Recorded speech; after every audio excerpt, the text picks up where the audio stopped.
પીઠ સ્વામિનારાયણ હરે. ભગવાન શ્રી હરિ કહે છે, લુંચા ગ્રાહ્યાન કસ્યચિત. એ કે મેં તો આટલી ભક્તિ કરી. અરે તે ભક્તિ કરી છે પણ સેવા તો આની કરી છે.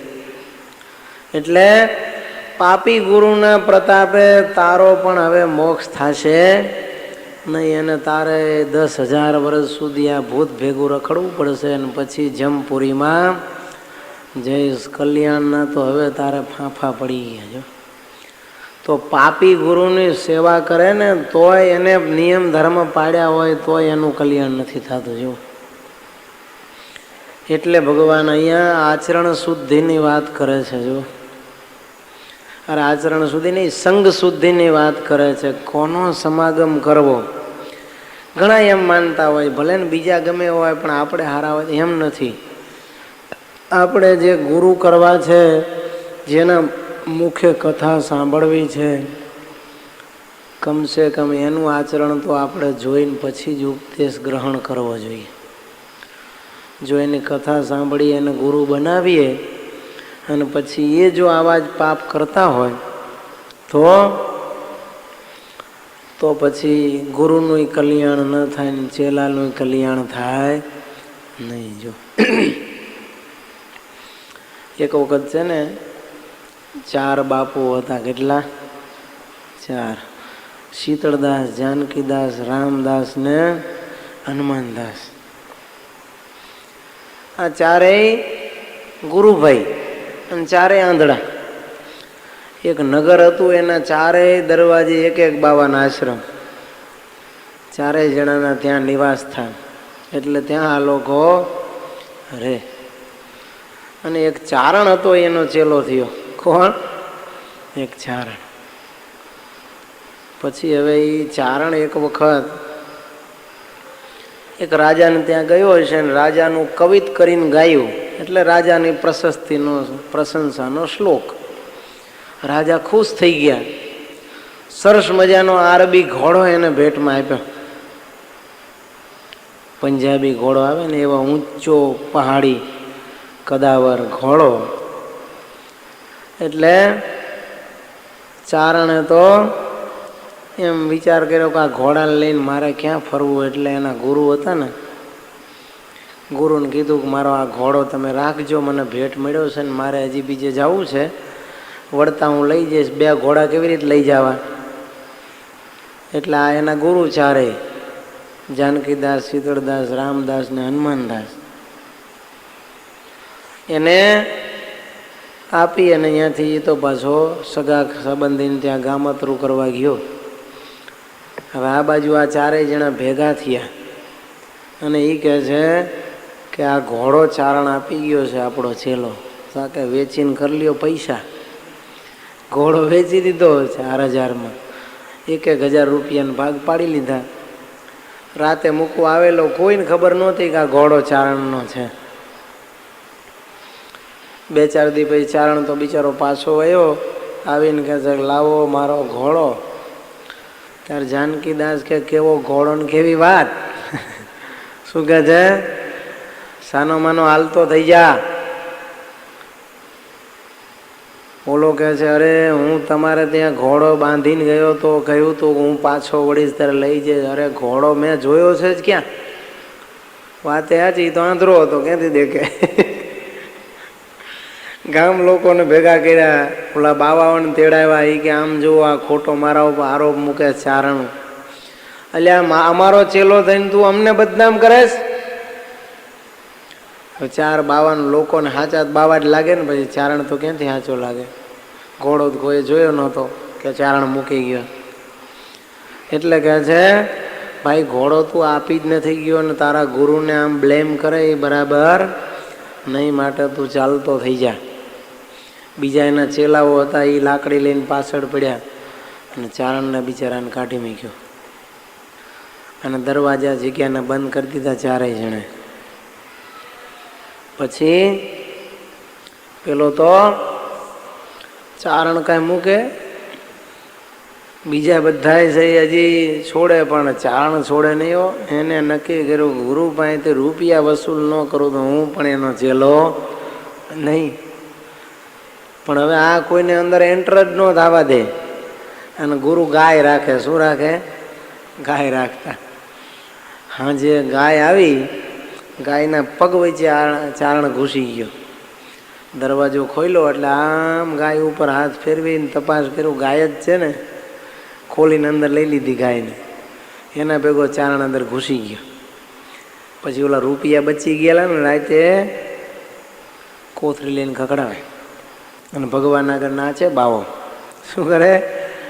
પોટલી લઈને નાચતો હતો કે ભગવાન આગળ કે મારા રૂપિયા 1000 બચી ગયા. ઝડપ લઈને ઓલા ચારણે એના હાથમાં જ પોટલી લઈ લીધી.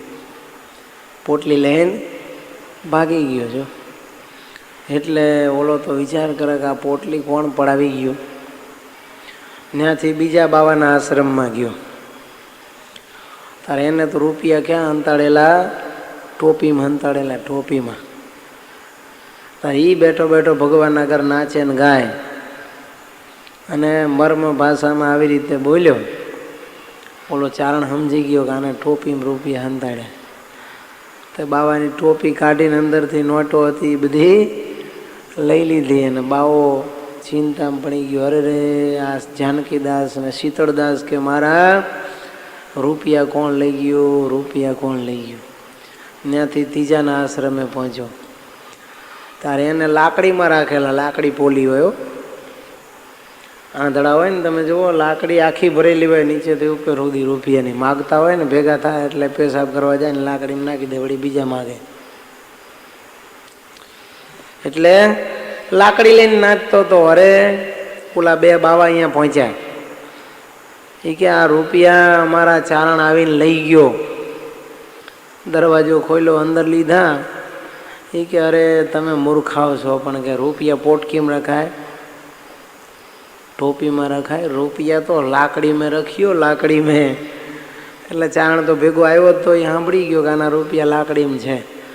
લાકડી એની પડાવીને હાલતો થઈ ગયો. ત્રણેય જણા રોતા રોતા આવ્યા ચોથા બાવા ભાઈ.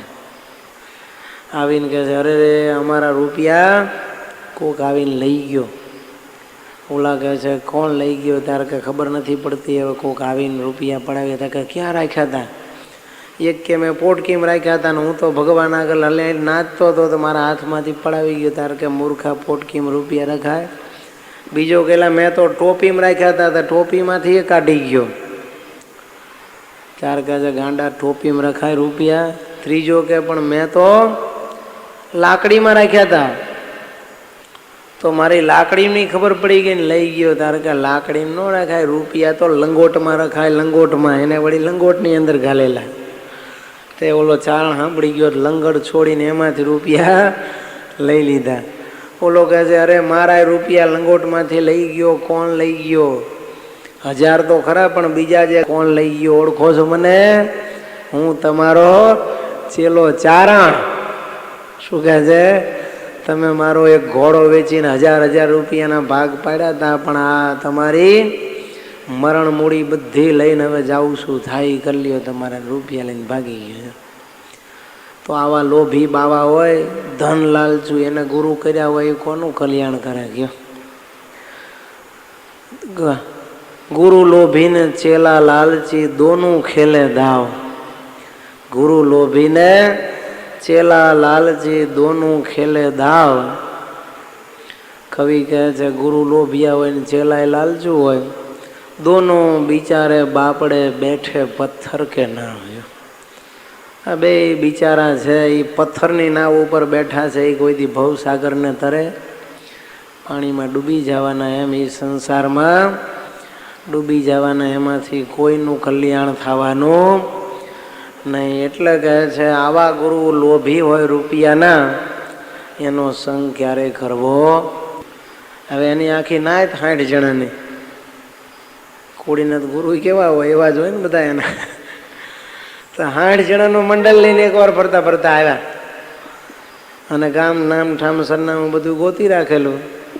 આવીને કહે છે ક્યાં છે મેપા કોળીનું ઘર? તાર કે ઓલી બાજુ જો ઝાંપે વારેલો રહ્યો ને વંડો ઓલો વાળ કરેલી છે એનું ઘર છે. આવ્યા બધા તો ચીપિયા કકડાવતા.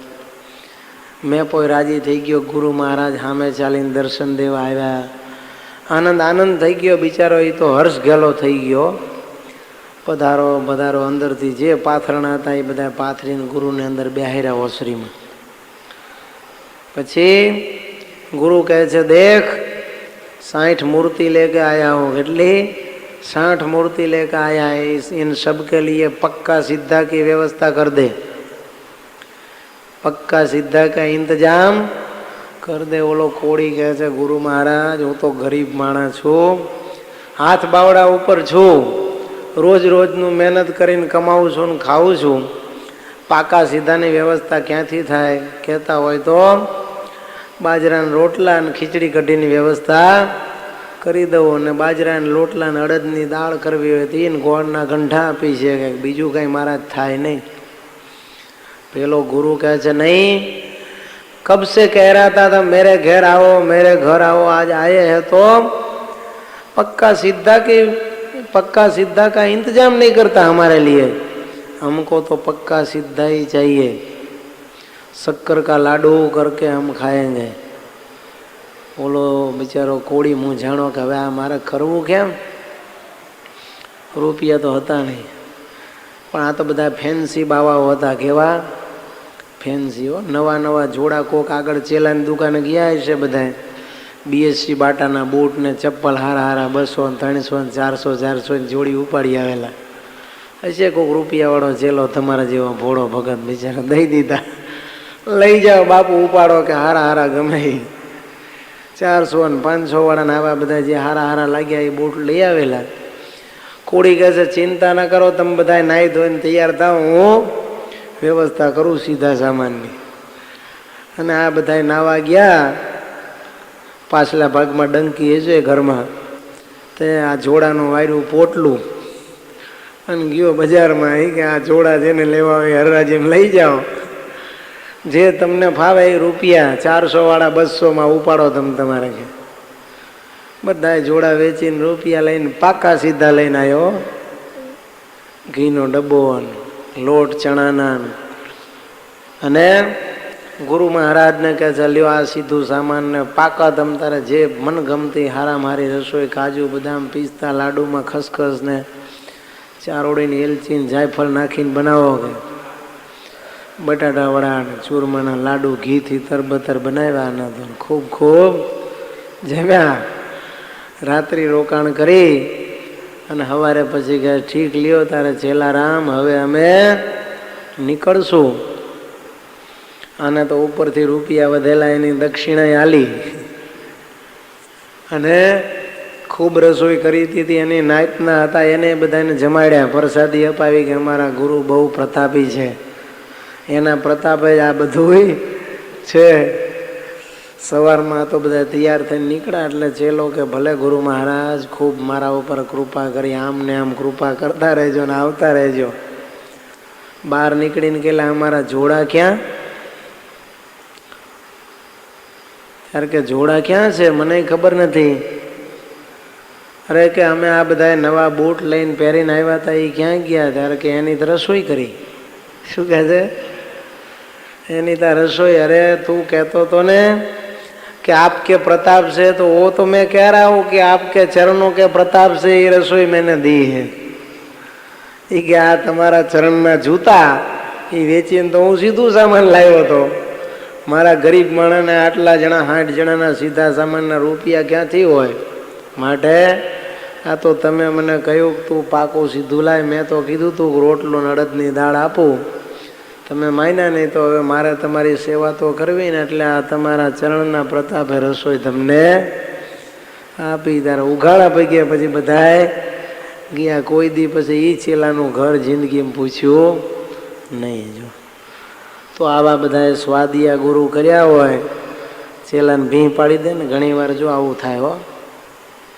સાધુ સંતો ગામડા ફરવા જાય, પછી કોઈક હરિભગતની ઘરે રસોઈ કરવા ગયા હોય, પછી કે કેસર નથી, એટલે આ ગામડામાં બિચારા કેસર જોયું ન હોય, કેસુડાના ફૂલ જોતા હોય લાવી દે, બીજું શું થાય. એલચી લાવો ને જાયફળ લાવો ને પાછા વળી ભજીયા કરવાના હતા કે અજમો લાવો. હવે ગામમાં તો લોટે મળતો ન હોય, નાના ગામડા હોય ને તમે જાઓ ને, ચણા લોટે કંદોઈની દુકાને જ લાવવો પડે. એક દુકાન હોય કંદોઈની, બીજી દુકાનોમાં લોટે ના મળે ઘણી વાર. તો હવે તો બધી સગવડતા થઈ ગઈ. પહેલાં સંતો જતા તો એકાદ ડબ્બો ભરીને રાખ્યો હોય 500 ગ્રામ લોટ. મહેમાન કંઈક આવે 15 દી મહિને જ કામ આવે, નહીંતર મહિને એકાદી વાર ફરસાણ બનાવે ઘરે, રોજ કોઈ રાંધે નહીં. હવે આ તો થોડી બધી સુખ સંપત્તિ વધી એટલે લોકો બધા રોજ ફરસાણ બનાવીને ખાય છે ને એટેક આવે છે ને ડાયાબિટીસ ને હાઈ બીપી ને લો બીપી ને બધું થાય છે. પહેલાં આવું ઓછું થતું જો. તો હવે આ ગરીબ હરિભગતની ઘરે ગયા ને બધું જે તે માગે. હવે આ ગુરુને ચસ્કો ભજીયા ખાવાનો, એટલે આવીને ચેલાને વાત કરી ભજીયા બનાવવા છે આજે. ઓલો બિચારો જોયું તો લોટ ઘરમાં 250 ગ્રામ જેટલો લોટ હતો, પૂરો થાય એમ હતું નહીં. ગુરુને કહે છે ઉભા રહ્યો, હું તપાસ કરું છું. લોટ કાઢીને દીધો 250 ગ્રામ. કે આટલામાં શું થાય? આટલામાં કાંઈ થાય નહીં, જાઓ જલ્દી બીજો લોટ લાવો. એ લોટ કાઢીને જોવે તો જીવડા કરતા ઈયળ, લોટ કરતા ઈયળને ધનેરા વધી ગયેલા અંદર. મહિનાનો પડતર એમને એમ પડ્યો છે. પછી બિચારો દુકાને ગયો, કંદોઈને વાત કરી તારે કે મારે લોટ નથી ભાઈ, આજનો દાડો સાંજે ભજીયા કરે એ મારે પૂરો લોટ નથી, માટે નહીં આપું. એ કે ગમે એમ થાય પણ મારા ગુરુ આવ્યા છે. એ કે ભાઈ થાય એમ જ નથી. બિચારો પાછો આવ્યો કે ભાઈ નથી. એ કે ના એમ ચાલશે જ નહીં, તું લોટની વ્યવસ્થા કર ને ઘર. વળી પેલો ગયો, એ કહે છે ગુરુ મહારાજ મારા આવ્યા છે ને ગમે એમ થાય, તું ભાઈ તારે કમાણી કેટલી થાય છે લોટમાંથી તું મને કહે ને. કિલા લોટના તું ભજીયા પાડે કેટલા કમાય, એટલા રૂપિયા તું લઈ લે પણ લોટ મને આપ. બસ ભજીયાનો ભાવ ભરી દે તું, લોટનો નહીં પણ લોટ મને કંદોઈ પાસેથી કિલો લોટ લઈને આવ્યો હતો, એને જૂનો પડતર લોટ. ગામડામાં તો હટાણું કરવા જાય તેથી લોટ લાવે. એમાં નકરા ધનેરાની ઈયળને 1 વાગી ગયો આમના ભજીયાની રાહ જોઈ. લોટ લાવીને દીધો, લ્યો ગુરુ કરો સાફ કરીને ભજીયા. થાકી ગયા છાણે ચારે ઈયળો સતત નીકળવાની ચાલુ. છેવટે આખું ઘર એમને ભજીયા વગર આ બાવો રહ્યો. અને હરિભક્તો બિચારા જે સત્સંગી હતા એ ભજીયા વગર અને ફરસાણ વગર રહ્યા. જો તો આવા ઘણા સ્વાદિયા ગુરુ હોય તારા ચેલાના ટાંગા તોડાવી નાખે, બધાને ત્યાં ફેરવે કે ત્યાં જા ને ત્યાં જા. તો એવું ક્યારેય કરવું નહીં. જો સ્વામી તો સૂચના આપે છે કે આમ તો બહુ આપણે બહાર જવાનું થાય નહીં, પણ ક્યારેક વિદેશ ગયા હોય તો એ કે ઘરમાં જોવાનું જે હોય સીધું સામાન એમાંથી જે બનતું હોય એ બનાવવાનું. પણ એમ નહીં કહેવાનું કે આ વસ્તુ લાવો કે ક્યાં મૂકી છે. એ લોકોને સ્વામી કહી દે કે તમે જે સીધું સામાન તૈયાર રાખ્યું એ દેખાડો અમને, પછી અમે સાફ કરી લઈ. એટલે એ કહી દે કે સ્વામી આ બધા ચોખા મસાલા છે ને આ લોટ છે ને આ ઘી છે તેલ છે. પછી એમાંથી જે વસ્તુ હોય બનતી હોય એ બનાવવાની. સ્વામી કે તમે પછી માગો ને બિચારાને દોડાદોડ લેવા જવું પડે ઘરમાં ન હોય તો, માટે માગવાનું નહીં, જે હોય એ જોઈ લેવાનું અને એમાંથી જ રસોઈ કરવાની. જો સૂચના જ આપે અગાઉથી. તો એ પ્રમાણે સાધુ હોય તો ભગવાનની ઈચ્છાથી જે કાંઈ સીધું સામાન મળે એનો ભગવાનને થાળ કરીને જમવું જોઈએ. અને હરિભક્તોને પ્રસાદી પધરામણીએ ગયા હોય રસોઈ કરવા તો જમાડવી જોઈએ, પણ મારે આ જ વસ્તુ જોઈએ એવું માગણી રખાય નહીં. તો એવા જે સ્વાદિયા હોય એવા ગુરુ કર્યા હોય એની કથા સાંભળીને શું કલ્યાણ થઈ ગયું. એટલે ભગવાન કહે છે ભલે એ જ્ઞાની હોય કે ભક્ત કહેવાતો હોય પણ એવા સાધુ અને અસાધુને તમારે ઓળખવા. જે સુધારે એ સાધુ અને બગાડે એનું નામ બાવા. માટે આપણે જે હતા એમાંથી કંઈક આપણને જો સજ્જન અને સારા બનાવ્યા હોય, ભગવાનના ભક્ત બનાવ્યા હોય તો એમ સમજવું કે આ સાધુ છે, પણ આપણે નિર્વસની હોય ને એના સંગે કરીને વળી પાછા વ્યસની થઈ જઈએ તો એ સુધરા કહેવાય નહીં. આપણે સદાચારી હોય ને એ લાંચ રૂશ્વત લેતા કરી દે આપણને, ધર્મ નિયમ પાળતા હોય ને બધા છોડાવી દે તો એને સાધુ કે ગુરુ સાચા કહેવાય નહીં. એટલે સંતો અને અભક્તો, ભક્તો અને અસંતો આ બધા ચારેને ઓળખી અને આપણે સમાગમ કરવો જોઈએ. કારણ કે જેટલા અસંતો અને અભક્તો લોકોને છેતરે છે ને એટલા બીજા કોઈ છેતરતા નથી. જો શું કહ્યું? શું કામ? તો કે આ તો બધા સફેદ લુગડા પહેરીને અને ભગવા લુગડા પહેરીને ભગતના અને સાધુના બધા જ ચિહ્નો ધારણ કરીને ફરતા હોય અને માહિતી અસાધુ અને અસંત હોય એટલે એને ઓળખવા ઘણા અઘરા છે. અને મહિમામાં બધા એને માનતા હોય. તમે જો, અને પછી છેતરીને બિચારાને લૂંટી જતા હોય. એટલે આ દુનિયામાં એમાંય ભારતમાં ખાસ કરીને લોકો સાધુથી અને ભગતથી જેટલા છેતરાય છે ને એટલા બીજા કોઈથી નથી છેતરાય. તમે જોજો, એમાં ભલભલા થાપ ખાઈ જાય. કારણ તો કે આ દેશ છે એ ભક્તિ પ્રધાન અને ધર્મ પ્રધાન દેશ છે. ગમે અહીંયા બાવા સાધુને જુએ એટલે તરત લોકો માથું નમાવે. જુઓ તમે, ઓળખતા હોય કે ન ઓળખતા હોય, પણ સાધુ સંતોને જોવે એટલે તરત એમ થાય કે લાવો બાપુને પગે લાગીએ.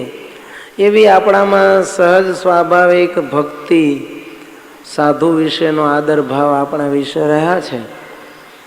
એટલે આપણે ગમે એને નમીએ તો ખરા, પણ એનો જો આપણે સમાગમ કરવો હોય, એના થકી જ્ઞાન મેળવવું હોય અને જો કલ્યાણ આપણે મેળવવાની ઈચ્છા હોય તો એ સાધુ પહેલાં ખરેખર સાધુ છે કે અસાધુ છે એને ઓળખીને પછી જ એની કથા વાર્તા સાંભળવી જોઈએ, એને ગુરુ કરવા જોઈએ. જો ભરબીડ ગામમાં એક લુહાર હતો, એને હવે એક બાવાને ગુરુ કર્યો. શું કર્યો? એક બાવાને ગુરુ કર્યો. હવે એ ગુરુ પાપી હતો, વ્યભિચારી. નવાર આ લુહારની ઘરે આવે. હવે લુહાર તો બિચારો સવારમાં લોખંડ લોઢા ઘડવા કોડમાં જતો રહે અને આ બાવો પાછળ હોય અને એ લુહારણ સાથે પછી પાપ કરે. પરિસ્થિતિ એ થઈ કે આમ નામ બે જણાને પ્રેમ વધી ગયો, ઓલી લુહારણને બાવાને બેયને. એટલે નક્કી કર્યું એક દી હવે આમ નામ જો આ લુહારને ખબર પડી જશે જીવવું ભારે પડશે. એટલે બાવો લુહારણને લઈને ભાગી ગયો. શું કર્યું? ચેલાની ઘરવાળીને લઈને ગુરુ ભાગ્ય. જુઓ તમે, લુહાર બિચારો હાંજે કોર્ડેથી ઘરે આવે ખબર પડી ક્યાંય ગયા બે જણા ગુરુ ચેલી. તપાસ કરી ક્યાંય મળે નહીં. લોકોએ કહ્યું ભાઈ તો તારી ઘરવાળીને લઈને જતો તો, પોટલું બાંધ્યું હતું. ઘરમાં તપાસ કરી રૂપિયા બધું લઈને બાવીને બાવો ભાગ્યા. બિચારો લુહાર તો હવે માંડ તો એકવાર લગ્ન કર્યા હતા, હજી એનું દેવું ભરાણું નહોતું અને ઘરવાળીને ઉપાડીને ગુરુ ભાગ્યા બાવો. ચારે બાજુ તપાસ કરી ક્યાંય મળે નહીં. દુઃખી થઈ ગયું. રોટલા ઘડીને કોણ ખવડાવે, છોકરાને કોણ રાખે, એક નાનકડું છોકરું એને કોણ હાચવે. લુહાર તો બિચારો કોડને લોઢા ઘડવા મૂકી અને બૈરીની શોધમાં રખડ્યો. એમાં ફરતા આંબા ગામને પાદરમાં નદી હતી, ભાદર કેવી કંઈક નદી. તો એ નદીમાં આ લુહારણ ને બાવો બે જણા બેઠેલા અને આ લુહાર હતો એ દેખી ગયો કે મારી ઘરવાળીને ગુરુ બે અહીં બેઠા છે. દેવસિંહ ભગતને હજી પૂછતો હતો કે તમે આ બાવાને દેખ્યો છે? હવે બાવો પાછો હતો એ આંધળો હતો એટલે ચેલી હલાવે એમ જ હાલે. એટલે દેવસિંહ ભગત કહે છે કે હા, દેવસિંહ ભગત આપણા પાકા સત્સંગી. બાવી અને એક બાવાના મેં જોયા છે પેલી નદીમાં બેઠા ઈ કે ઈ જ છે. અરે રે આંધળે રતન ગળ્યું. ઓલો લુહાર શું બોલે છે હજી એ કે આંધળો રતન ગળી ગયો. ત્યારે દેવસિંહ ભગત કહે છે આંધળો નથી, આ તો આખલો છે, આખલો. મૂર્ખા, તારી ઘરવાળીને લઈને ભાગી ગયો તોય હજી તું કહેશ કે આને રતન ગળ્યું, આને તો દે ભાંઠા અને ઉપર પહોંચાડી દે ને ઘરવાળીને લઈને ઘર ભેગો થઈ જાય ને કે આજ તારી ઉપાડી ગયો, કાલ બીજાની ઉપાડી જશે ને કેટલા એના ઘર ભંગાવશે. તો આવા ચેલા જુઓ, બિચારાને અકલ નથી. ઘરવાળીને લઈને ભાગ ગયો તોય હજી કહે છે કે આંધળે રતન કર્યું ને જઈને પગે લાગે. દેવસિંહ ભગતે સમજાવ્યો, પછી ગામ લોકોને બોલાવીને લુહારે બાવાને ખૂબ માર્યો અને ઘરવાળી એને રૂપિયા કેટલાય તો વાપરી નાખેલા વૈધા ઘટ્યા હતા લઈને પાછો ઘરે આવ્યો છો.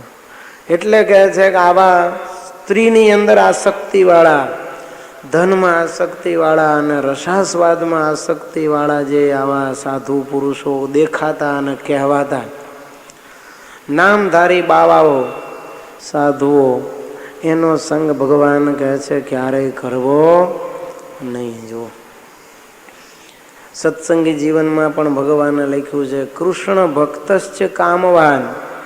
ભગવાનનો ભક્ત હોય પણ કામી હોય, કહેતા સાધુ હોય પણ આવી રીતે બાઈઓમાં આસક્તિવાળા હોય તો એવા સાધુ અને ગુરુ કરવા નહીં. એને ઘરમાં ન આવવા દેવા, એની પધરામણી ન કરવી અને એના પગલે આપણું કોઈ દી સારું થાય નહીં. બકરાને બેહારો ખેતરમાં તો અનાજ પાકે, પણ આવા બાવાને ઘરમાં લાવો તો ઘરમાં હોય એ બધું લઈ જાય ને ભિખારી કરી દેજો. એના કરતાં બકરાને, ગાયને, ઘેટાને ઘરમાં રાખશો તો છાણ થશે ને ખેતરમાં નાખશો તો પાક વધારે પાકશે.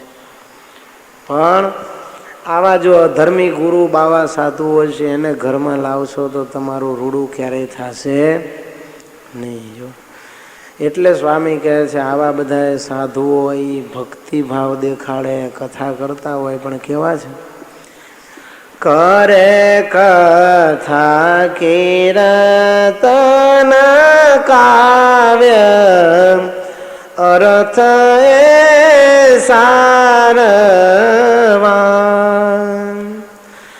ભલો દેખાડે ભક્તિ ભાવ પર ઘર મારવા.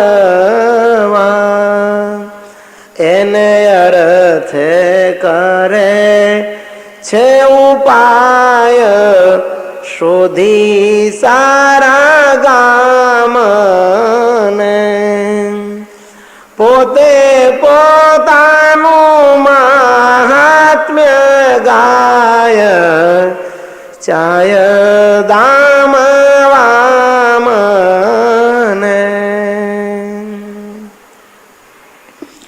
સ્વામી કહે છે કરે કથા કીર્તન કાવ્ય, સરસ મજાની કથાઓ છંદોની રમઝટ બોલાવે, ભજન કીર્તન કરતા હોય પણ શું પૈસા મેળવવા માટે હો.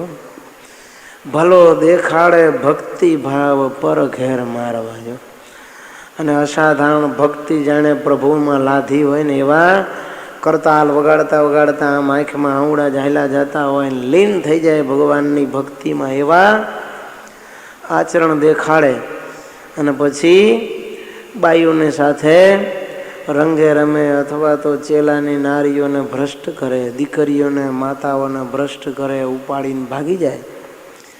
એટલે કહે છે એને અર્થે કરે છે ઉપાય. એ આ ભક્તિ કરે છે, કથા કરે છે, પણ શેના માટે? આના માટે જ. શોધી સારા ગામને, આખા ગામના લોકોને ભેગા કરીને ભજન કીર્તન કથા વાર્તા કરે અને શું કરે? પોતે પોતાનું મહાત્મ્ય ગાય ચાહે દામ વામને. અને એમ કે આવા સાધુ મળ્યા નથી અને મળશે નહીં, આવ્યા નથી ને આવશે નહીં, માટે જે કાંઈ દાન દક્ષિણા દેવી હોય એ દઈ દો. અમે તો બધા બ્રહ્મ સ્વરૂપ છીએ, અમે સાક્ષાત પરમાત્મા સ્વરૂપ છીએ, માટે આવો, અમને પગે લાગો, જમાડો, ધન દોલત આપો, જે અમને આપશો એ ઉપર મળશે, અમારી સેવા કરી લ્યો.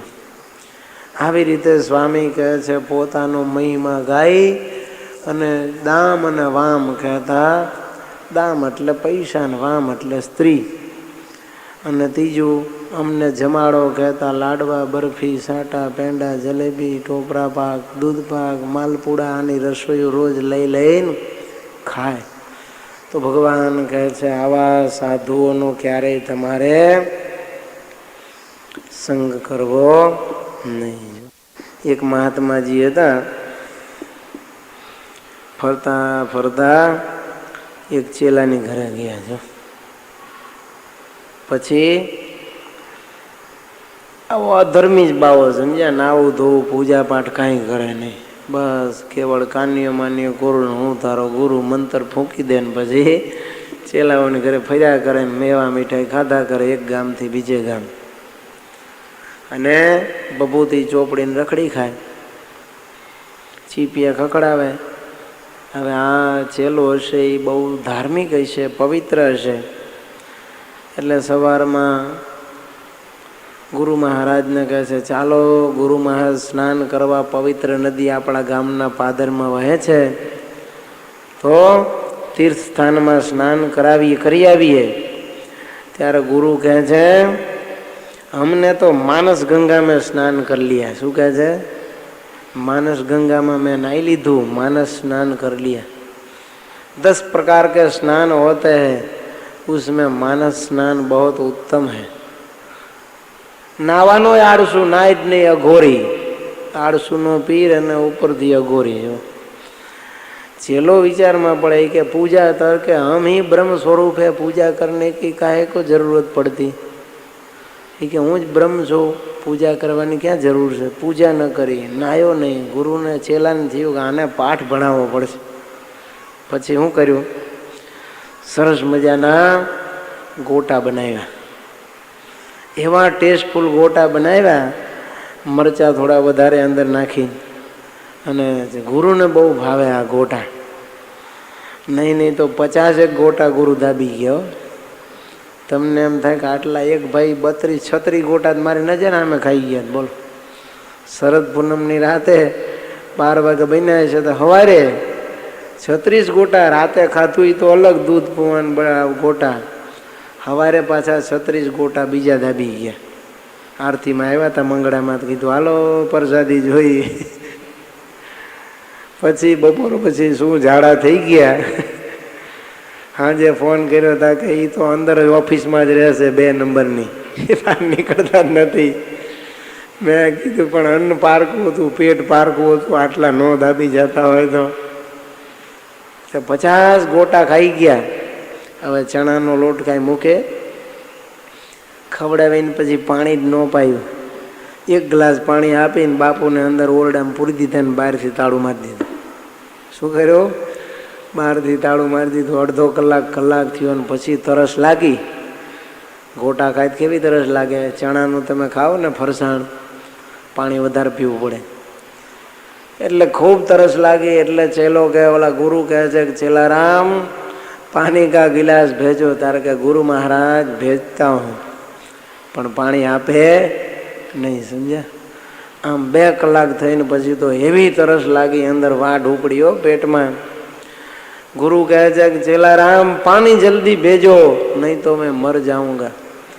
ત્યારે કહે છે પાણી ભરવા મારા ઘરવાળા ગયા છે, આપકો बहुत जल्दी है तो मानस गंगा में से पानी पी लो. શું કહે છે? તમારે બહુ ઉતાવળ હોય, તમારી પાસે માનસ ગંગા છે ને, એમાંથી પાણી પી લ્યો. अरे मानस गंगा में से प्यास थोड़ी बुझती है. अरे क्या मानस गंगा में स्नान हो सकता है तो प्यास क्यों नहीं बुझती?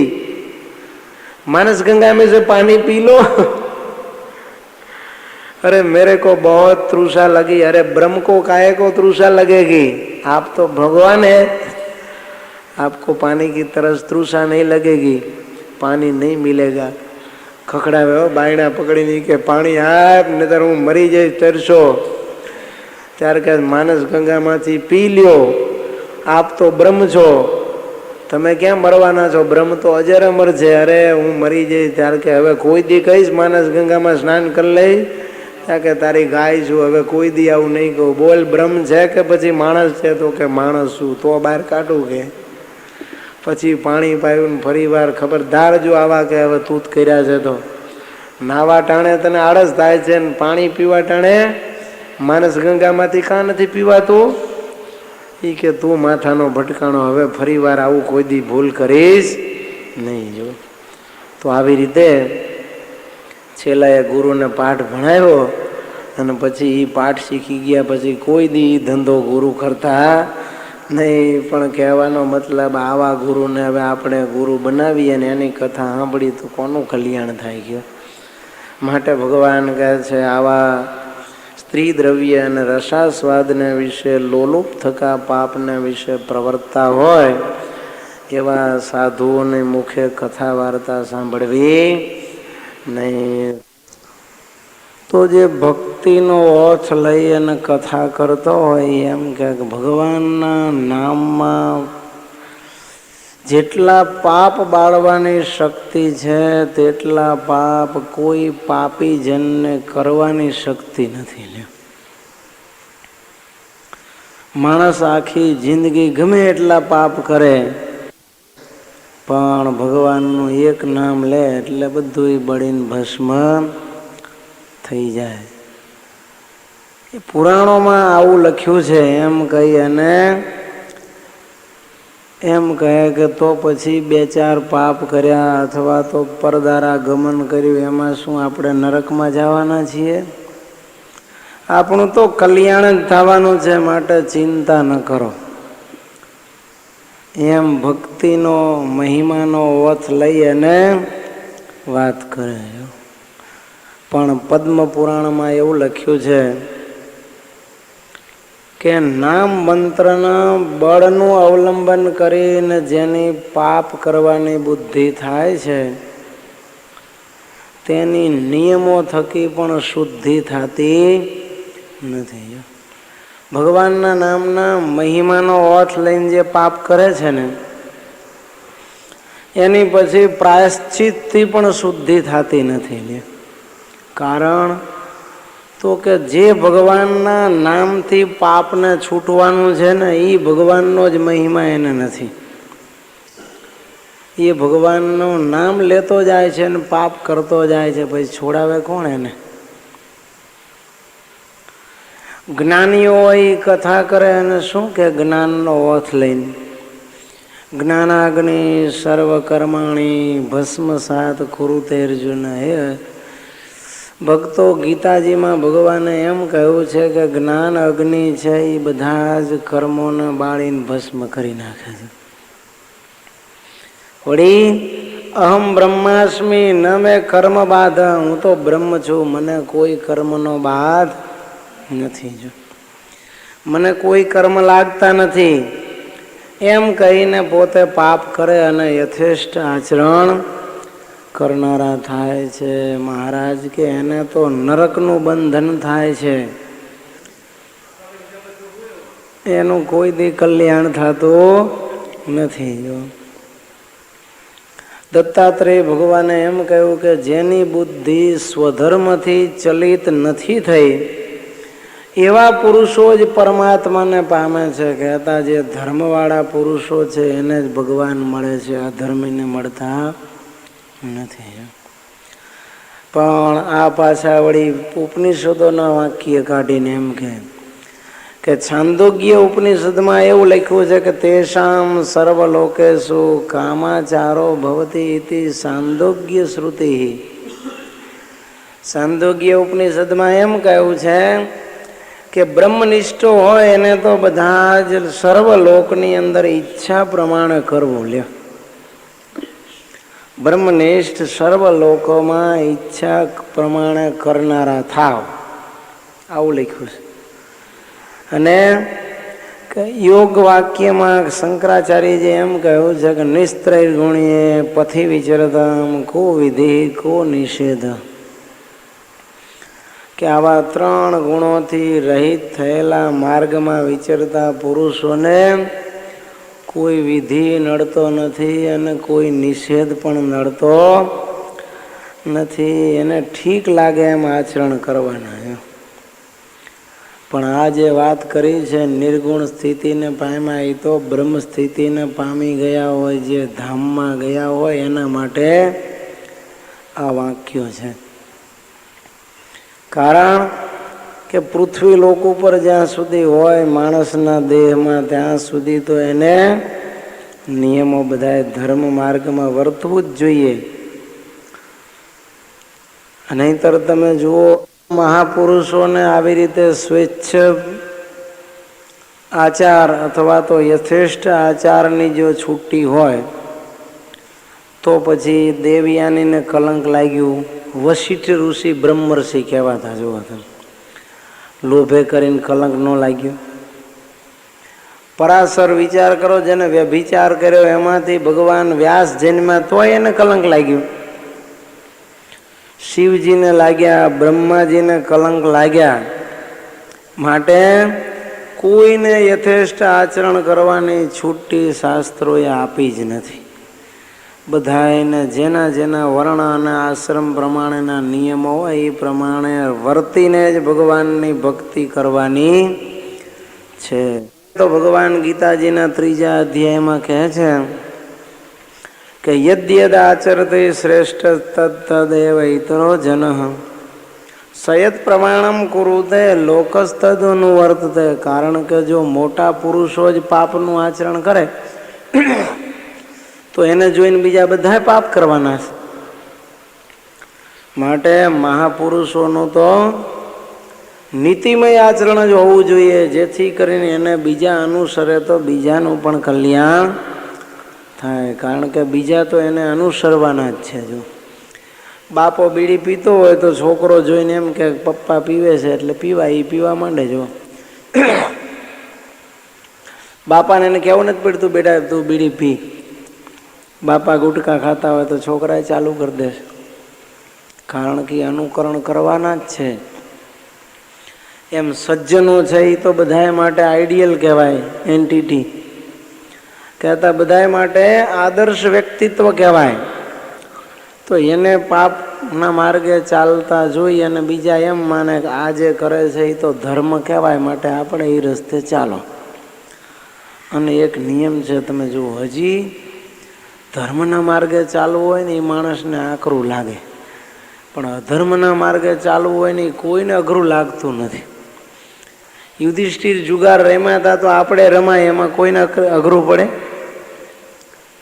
નહીં પડે. જુઓ તમે, એ કે એ રમ્યા હતા રમવા વાંધો નહીં, બધા એનો ઓઠ લઈને રમશે. માટે અધર્મના રસ્તે ચાલવું કોઈને અઘરું લાગતું નથી, પણ ધર્મ માર્ગે ચાલવું એ કઠણ લાગે છે. એટલે મહાપુરુષોનું આચરણ જોઈને બધા એ પ્રમાણે વર્તવાના હોય અને વર્તે છે. એટલે ભગવાન કહે છે સજ્જનો, ભગવદ ભક્તો, સાધુ સંતો એનું તો કાયમ ધર્મમય જ આચરણ હોવું જોઈએ. એટલે તો ભગવાન એમ કહે છે સંગઃ સર્વાત્મના હેય સચેત ત્યક્તુમ ન શક્યતે સએવ સાધુષુ કર્તવ્યો સતામ સંગો હિ ભેષજમ.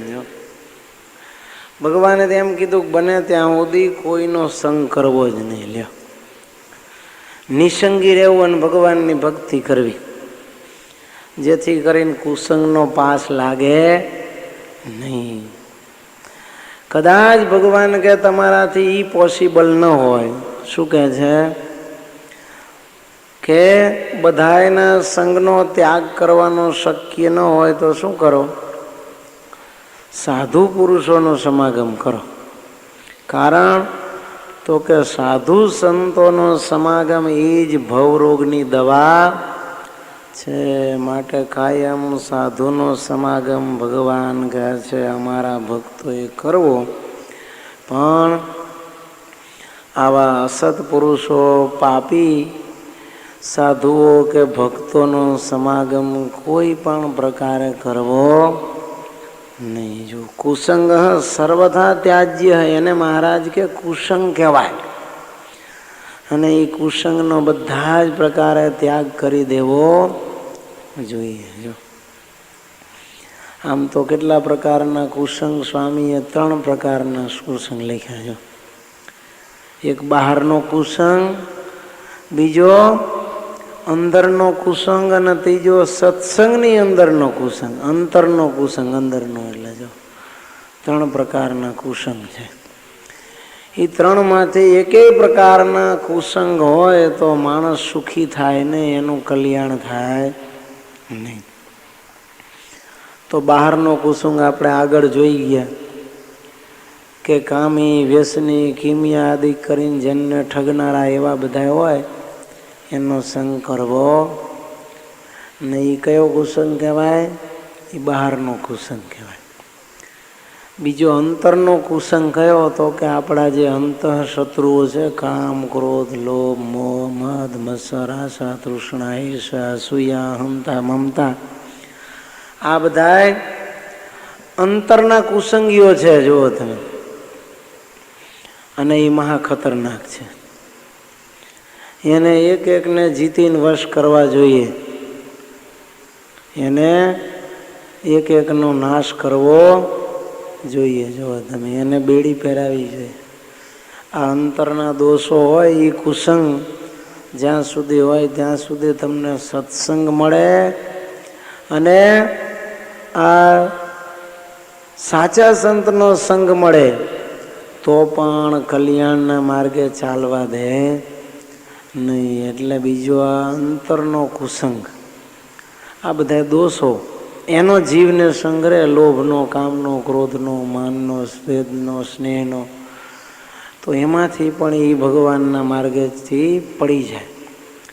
અને ત્રીજો સત્સંગની અંદરનો કુસંગ. જો મહારાજ કહે છે ને પ્રથમના 15માં 17 કે આજ તો અમારે સત્સંગની અંદર જે કુસંગનો ભાગ રહ્યો જાય છે એને કાઢવો છે. એ સત્સંગની અંદર કુસંગ તે શું? તો કે વાતની કરનારા મોડી વાત કરે છે. વાતના કરનારા જે મોડી વાત કરે છે એ જ સત્સંગની અંદર કુસંગ છે. કે શિક્ષાપત્રી અને વચનામૃત કે ભગવાનની આજ્ઞા યથાર્થ તો કોણ પાડી શકે? માટે પડાય એટલી પાડવી.